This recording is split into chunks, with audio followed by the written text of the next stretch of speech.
I never thought the sound of a heartbeat could break me. But when the doctor lifted the screen and pointed at the tiny shape inside Myra's stomach, something in me shattered so loudly I felt it echo in my bones. I stood there, frozen, my hands cold, my chest tight, my throat refusing to work. Mira reached for me, whispering my name like it still meant something, but it was Rue's name that burned through my mind. My best friend, my brother in everything but blood, the man who stood beside me on every milestone of my life, and the same man she slept with on Valentine's Day. "I'm sorry," she whispered. "It was a mistake. I need you, Adrian. Please."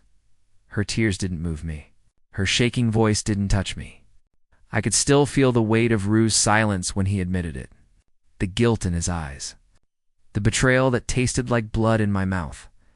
I walked out of the clinic, the cold air hitting me harder than her confession ever could. I thought this was rock bottom, but it wasn't, because when I reached the parking lot, I found Rue waiting for me, and in his hands, he held something that changed everything. I walked out of the clinic with my chest on fire, like something sharp was stuck under my ribs. Mira grabbed my arm and whispered, "Adrian, please." Wait, I pulled away because I couldn't stand her touch. The sound of the ultrasound still rang in my ears, and the doctor's words repeated like a curse. "The child is not yours." My legs felt weak, but rage kept me standing. "Adrian, don't go," Mira said, stepping in front of me. "What do you want from me now?" I asked. "I'm sorry," she cried. "I didn't think you didn't think when you slept with Rue." My voice cracked. "You didn't think when you hid it?" Her tears fell harder, but they didn't change anything in me. Something inside had already broken beyond repair. When I reached the parking lot, I froze. Rue was waiting beside my car. He lifted his hand slowly. "Adrian, I need to talk to you." "Don't say my name," I snapped. "You don't get to say it." "I messed up," he whispered. "I swear I never wanted to hurt you." "You were my best friend," I said. "You destroyed everything." "I know," he said. "I was drunk." She was upset. Don't you dare make this sound small." He flinched. I stepped closer and shoved him. Not hard enough to drop him, but enough to show him how much rage was shaken in me. He didn't lift a hand. He just stood there, guilty and silent. Mira ran after me. "Stop, please, both of you, stop." I pointed at her. "Don't say a word to me. Not one." The clinic door opened. Celine stepped out, holding a clipboard. She looked at us with quiet concern, but stayed still, as if afraid saying anything might break me more. "I'm not here to fight," Rue said. His voice trembled. I need you to take this." He pulled a crushed piece of paper from his pocket and handed it to me. She wrote it the morning after. Myra's face drained. "Rue, don't, please." He kept his eyes on me. "You deserve the truth." My hands shook as I opened the paper. Myra's handwriting hit me like a punch. "I felt alive with you. Adrian doesn't see me. Maybe we should run away. Maybe we should try again." It was all there. Every ugly thought she'd kept from me. Every whisper she'd given him instead of me. "Adrian," Mira said, dropping to her knees. "I didn't mean it. I was confused. I swear I love you." "You love the way he made you feel," I said. "Not me." She sobbed so loudly people inside the clinic turned to look. I folded the letter and handed it back to Rue. "Keep it," I said. "It belongs to both of you." Drew stepped toward me. "Let me fix this." "You can't fix a dead thing." He stopped cold. I looked at Mira. She was shaking, crying, begging. I felt nothing. No anger, no love. Just a quiet, cold emptiness. "I'm done," I said. Mira reached for my leg. "Adrian, please don't leave me." "Stay away from me," I said. I walked to my car. Celine moved aside gently, watching with soft eyes, but saying nothing. I shut the door, started the engine, and the sound swallowed her screams as I pulled away. It felt like the last part of me, the part that believed in them, finally died. Asterisk. I sat on my bed, with the letter shaking in my hands. My room felt too small, like the walls were pressing against my chest. I read the first line again, even though it already burned in my mind. I felt alive with you in a way Adrian never made me feel. My breath broke. Alive, I whispered. So, I wasn't enough. Not even once? I kept reading even when it hurt. Being with you felt real. I wanted more. I wanted you to ask me to stay. I slammed the paper down. Stay with him. After everything I gave her? My phone lit up again. Rue, calling. No, I muttered, letting it ring. I'm not listening to you. The call stopped. Then started again. Rue, calling. Enough. I shouted and threw the phone onto the blanket. I looked back at the letter. Adrian is safe, but you make me feel wanted. I think I love you. My stomach twisted. I pressed my palm against my forehead, trying to stop the spinning in my head. How could she write this? How could he keep it? The phone buzzed again, but this time it wasn't Rue. Mira. 3 voice notes. My hands trembled as I pressed play. Her voice was shaking. Adrian, please. I know you read it. I swear I didn't mean it the way it sounds. Another note. I was confused that day. Rue said things that messed with my head. I didn't know what I felt. Third one. Please talk to me. I need you. I can't breathe knowing you hate me. I stared at the screen, my throat burning. You needed me. Then why him? Why that night? I picked up the letter again and kept reading, even though I already regretted every word. If he knew what you did to me last night, he'd finally understand he lost me. I laughed, but it wasn't a real laugh. It was sharp and broken. Lost you? I never even had you. The phone buzzed again. Rue, please talk to me. I need to explain. Explain what? I said to the empty room. That you betrayed me? That you kept this? I tossed the letter on the floor, but my eyes kept drifting back to it, like some part of me wanted to keep bleeding. My phone buzzed again. Mira, Adrian, please pick up. No, I whispered. No more. I grabbed the phone and hit the call block screen. Rue's name blinked at me. My thumb hovered for a second. Best friends don't destroy each other, I said. You destroyed me. I pressed block. Then Mira's name came up. My chest tightened again. Mira, you said you loved me? But you didn't love me enough to stay true. Her voice note icon glowed, waiting for me to open it. I closed my eyes. I can't hear another lie. I pressed block again. The room went silent instantly. No buzzing. No ringing. No begging. Just me, the letter on the floor, and the heavy truth sinking into my bones. I picked up the paper one last time, folded it slowly, and placed it in my drawer. I wasn't meant to see it, I whispered, but now I can't unsee who you really are. I lay back on my bed, staring at the ceiling as the darkness around me felt colder. For the first time since the clinic, I felt myself breaking in a way I wasn't sure I could fix. The office lights felt too bright when I walked in. My head was heavy, like I had no space left for another thought. I tried to look normal, but the weight inside my chest kept pulling me down. Rowan looked up from his desk. Man, you look dead. You okay? I'm fine, I said, even though my voice cracked. You don't look fine, I said. I'm fine, Rowan. Just tired. He didn't push, but his eyes stayed on me longer than usual. When the meeting started, Clara stood at the front, talking about numbers and deadlines. Her voice echoed in the room, but none of it reached me. All I could hear was Mira's voice in those voice notes. All I could see were the words from her letter. Alive in a way Adrian never made me feel. My throat tightened. I stared at the table to hide how much I was shaking. Clara looked at me. Adrian, what do you think about the new plan? I opened my mouth, but no sound came out. Adrian, she asked again. I don't know, I whispered. The room went silent. Everyone stared. Clara stepped closer. Can we talk outside? I nodded weakly and followed her into the hallway. She crossed her arms, studying me with calm but sharp eyes. What's going on? She asked softly. You're not yourself. I'm just tired, I said again. That's not tired. That's something breaking. Her words hit too close. My eyes burned. I tried to blink it away, but the tears pushed through anyway. Clara's voice softened. Adrian, go home. You're not fit to work today. I can work, I said, even though my voice shook.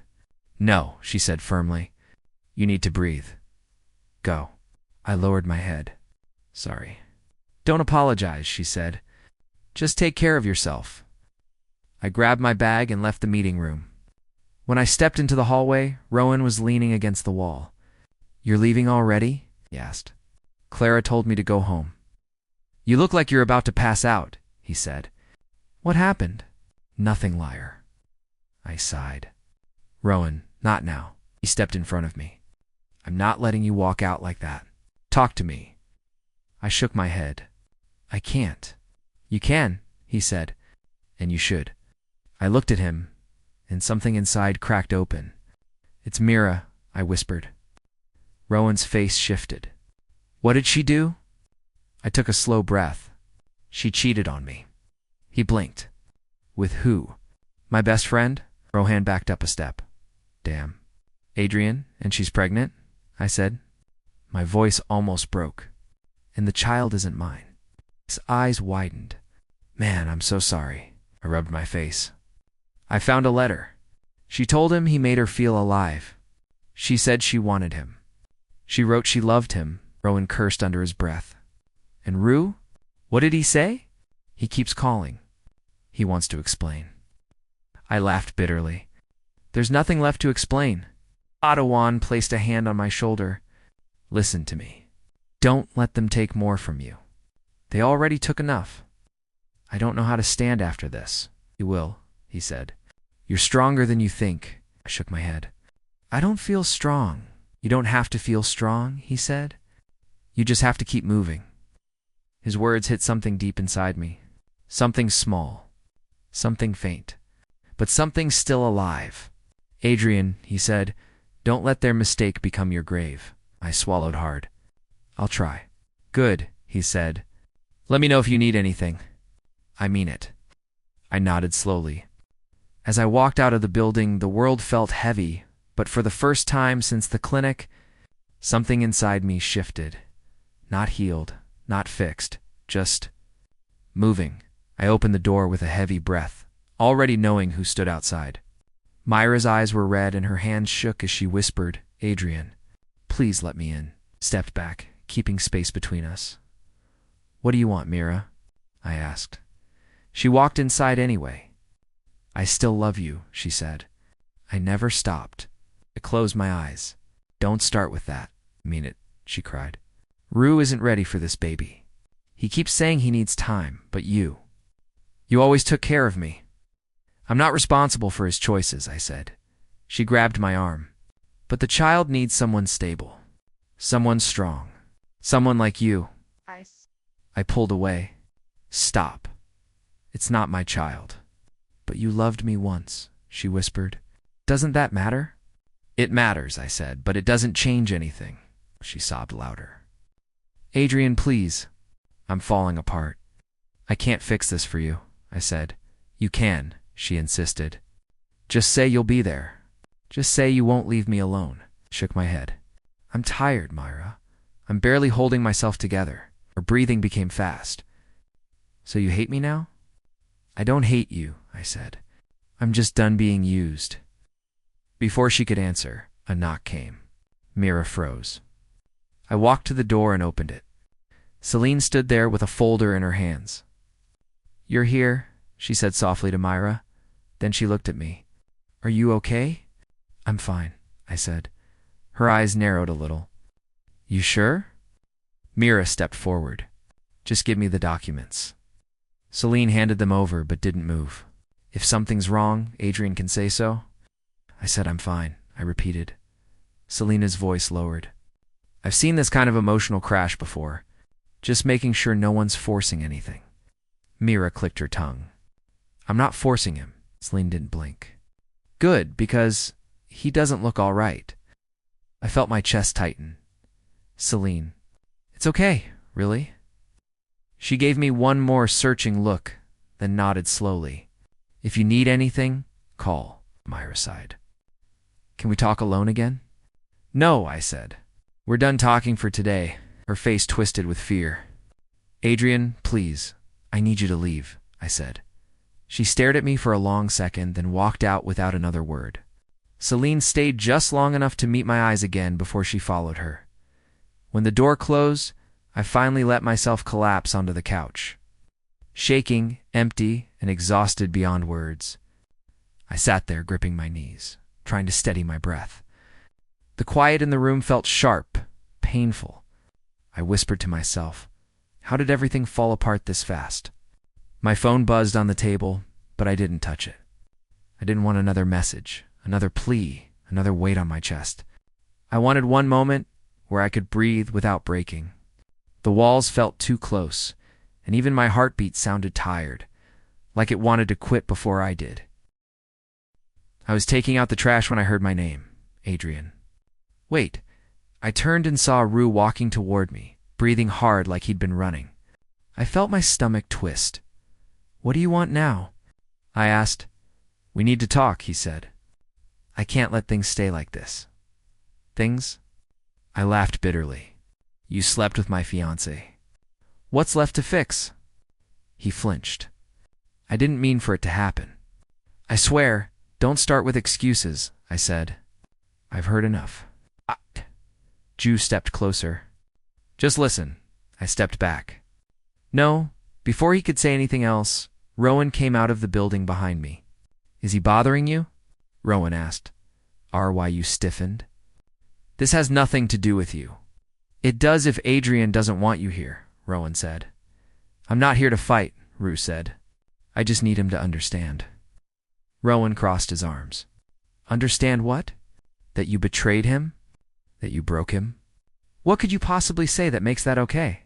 Rue's voice cracked. I know I messed up. I know I destroyed everything. But I didn't plan any of it.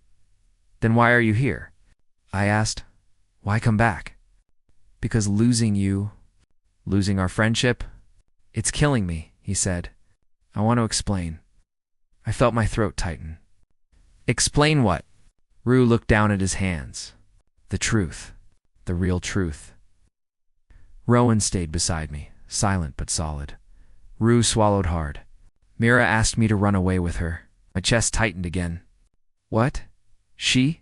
She said she wanted a new life. Rue continued. With me. She said you were too safe, too calm, too predictable. She said I made her feel wild, alive. My jaw clenched. And you agreed? I told her I didn't know, he whispered. I'm not proud of that. Rohan snorted. Of course you didn't know. You never do. Rue ignored him. But the next morning, she changed. She asked me if I could take care of her. Take care of a kid. Take care of bills. Take care of everything. He lifted his eyes to mine. And I told her I wasn't ready. I felt something inside me crack, sharp and cold. Rue continued. And that's when she ran back to you. Not because she loved you more, not because she regretted anything, but because she needed someone who wouldn't let her fall. I stared at him, shaking. So she used both of us. He nodded slowly. Yeah, and I let her. Rowan stepped in front of me. You done? Rue's voice dropped.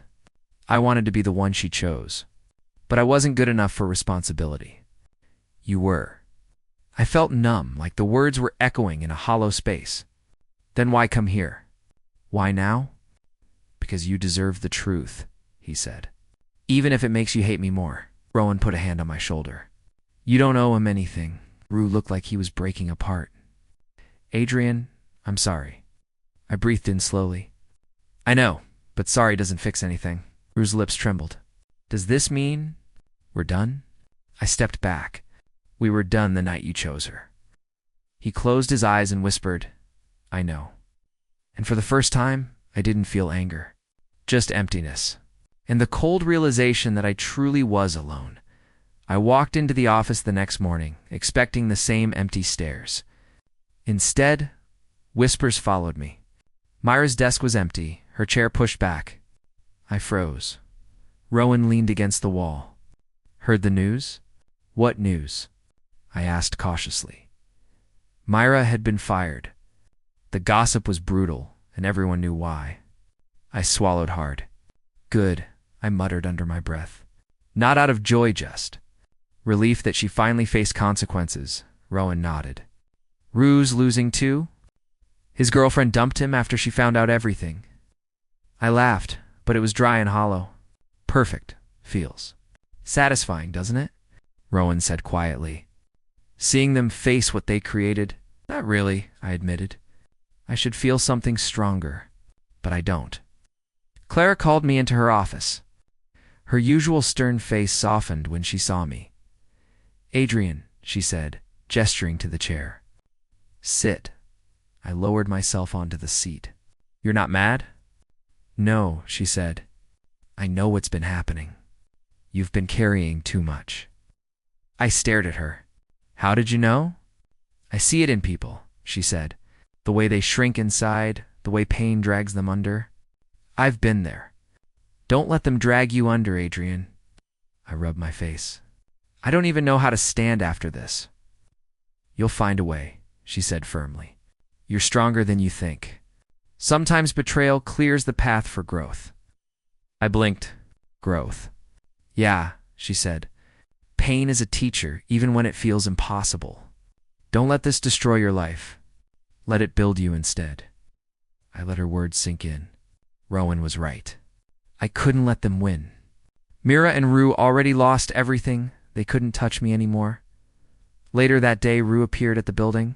His face was pale, shame written in every line. Adrian, he said quietly, I know I can't fix it, but I held up a hand. Don't. I wanted to take care of her. I wanted to run away with her, but I couldn't. I'm sorry. I shook my head. You're not sorry enough. You never will be. He swallowed and looked down. I don't know what I'll do now. Everything's gone. Exactly, I said. You made your choices. Rowan stepped forward. Back off. You're done here. You nodded and turned to leave, defeated. I didn't feel hate. I didn't feel pity. Just emptiness and clarity. Clara called me into her office again that afternoon. I want you to focus on yourself, she said. Don't waste another second on them. I nodded. I will. Rowan clapped me on the shoulder. That's the spirit. They can rot in their own mess. You're moving forward. I breathed deeply. The office felt lighter, somehow.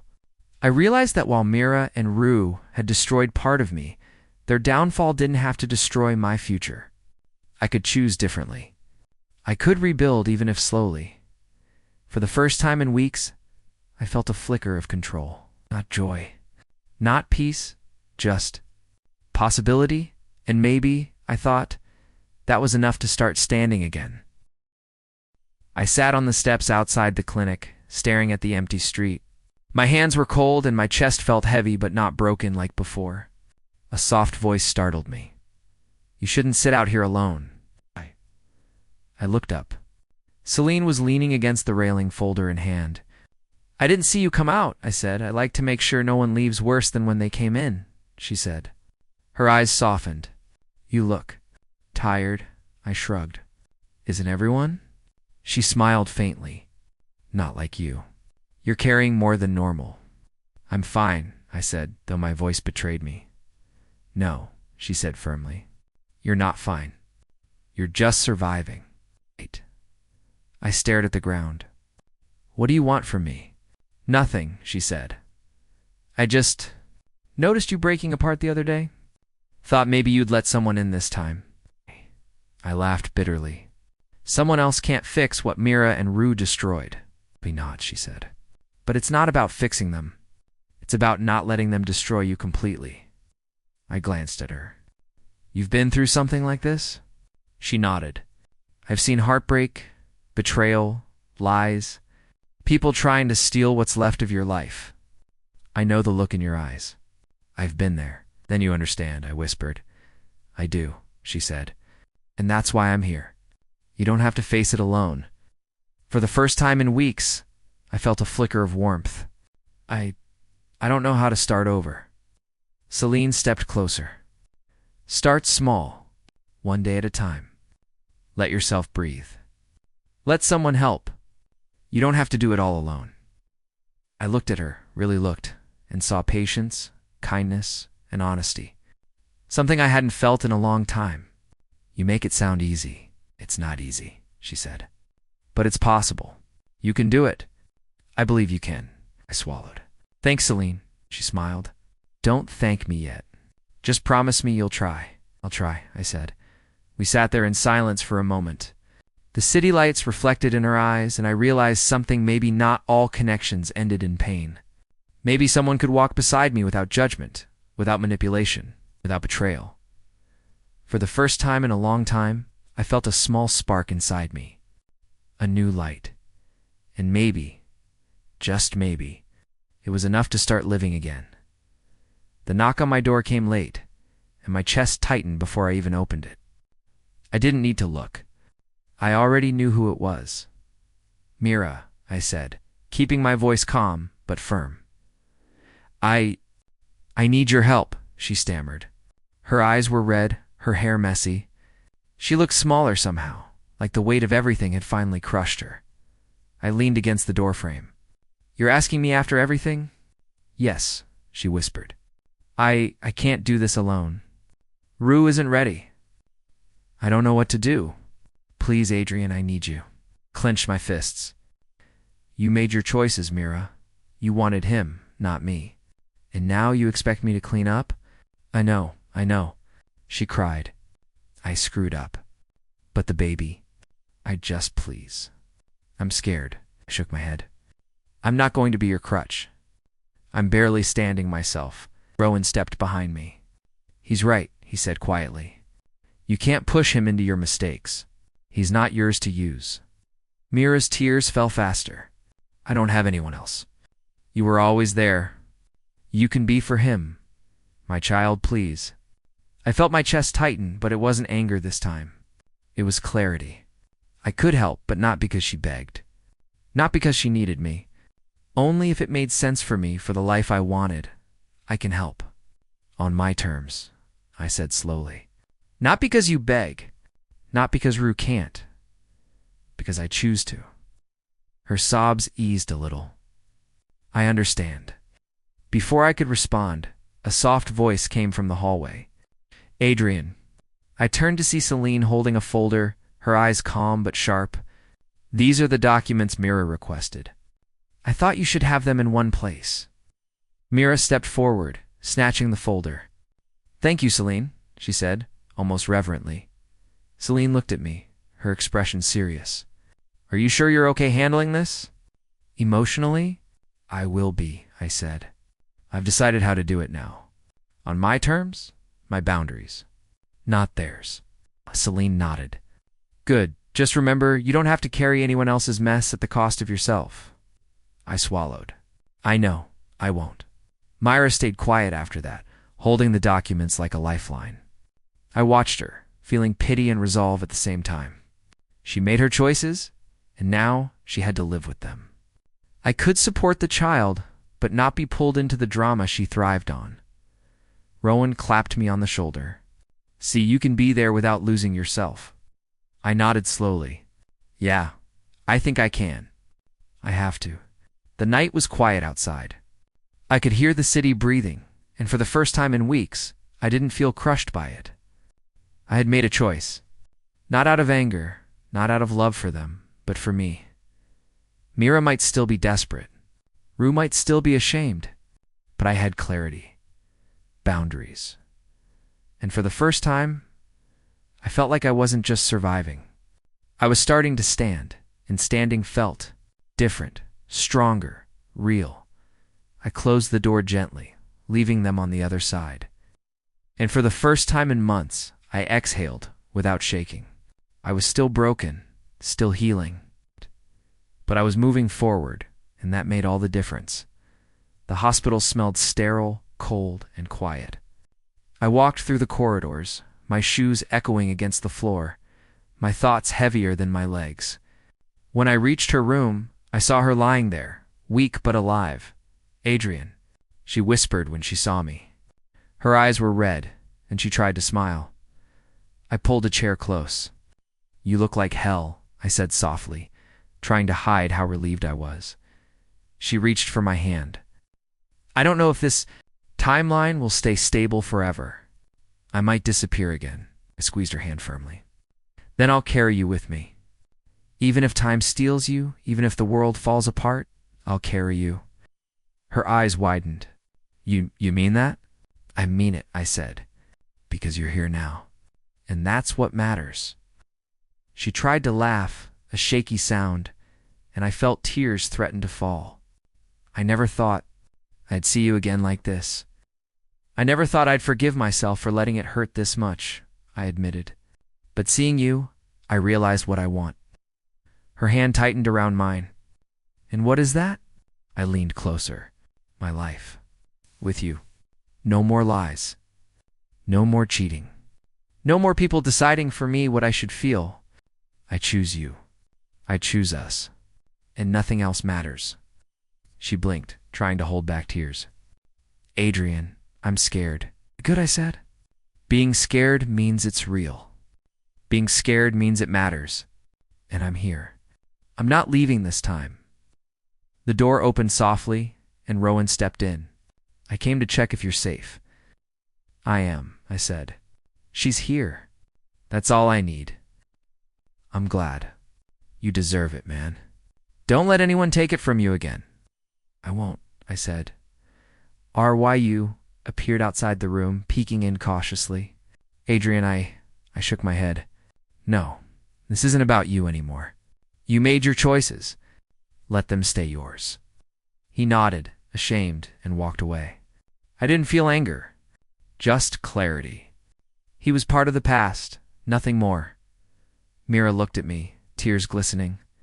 I never wanted to hurt you. You did, I said softly, but we can't change that. We can only choose now, and I choose to move forward with you, not with the pain. She smiled weakly. I've never heard anyone forgive me like this. I'm not forgiving you, I said. I'm choosing to love you despite everything. That's different. That's real. She squeezed my hand, and for the first time in months, felt weight lift off my chest. The nurses brought in the small bundle of tiny life that had survived chaos, mistakes, and betrayal. I looked at the child, then back at her. This is ours, I whispered. Yes, she said, her voice trembling. Ours. I realized then that the past didn't have to define me. The heartbreak, the lies, the betrayal, they were all behind me. What mattered now was what I chose, and I chose life. Love, hope. Even if the world tried to steal it again, I knew I would stand. Because some things, some people are worth holding on to, no matter what. I looked down at the baby, then at her, smiled for the first time in what felt like forever.